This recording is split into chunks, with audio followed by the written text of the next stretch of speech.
There were flames probably 30, 40 feet in the air, and they were actively burning, and the utilities were still on. There was a major gas leak, and the threat of a second explosion was there. New information tonight following an explosion at the Coryell Memorial Hospital in Gatesville. Investigators released the name of the person who died. They say 15 people are injured, increasing the total.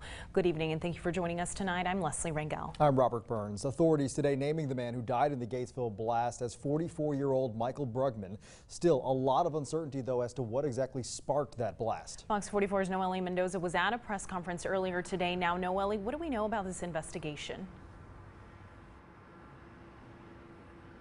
Leslie, Robert, this is still a very active investigation. Right now we know that the FBI, ATF, and the state fire marshals are investigating together with other state and local agencies, and today they're getting their first-hand look in and around the building.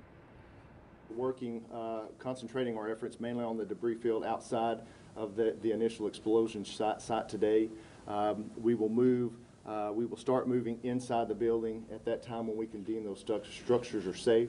44-year-old Michael Brugman from Rogers died in the explosion. And he was a worker on the site at the hospital yesterday. Certainly our condolences go out to his family and his friends.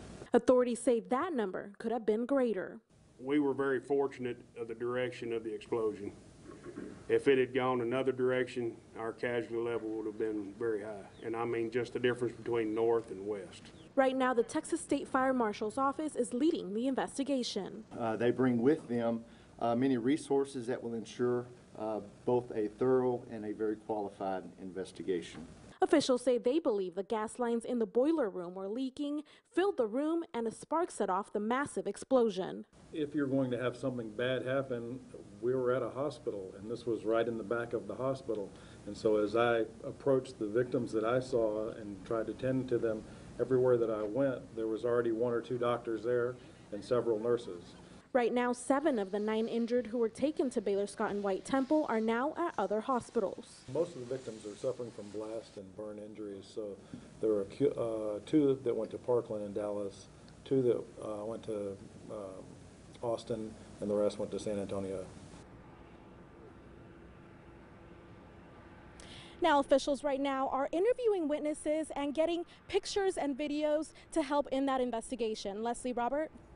All right, thank you, Nohely. Before you go, we know there are still family members still out there looking to get connected with their loved ones. How can they do that? Yeah, Leslie, Robert, families can call the number 254-404-2500, and that's the number to call to make sure and ask if their families that were either inside the hospital or in the surrounding neighboring buildings are okay. That number again is 254-404-2500. Live in Gatesville, Nohely Mendoza, Fox 44 News. All right, thank you, Nohely. Of course, still a developing situation. You can always check back for updates on our website, centexproud.com, also on Facebook and Twitter, KWKT FOX 44.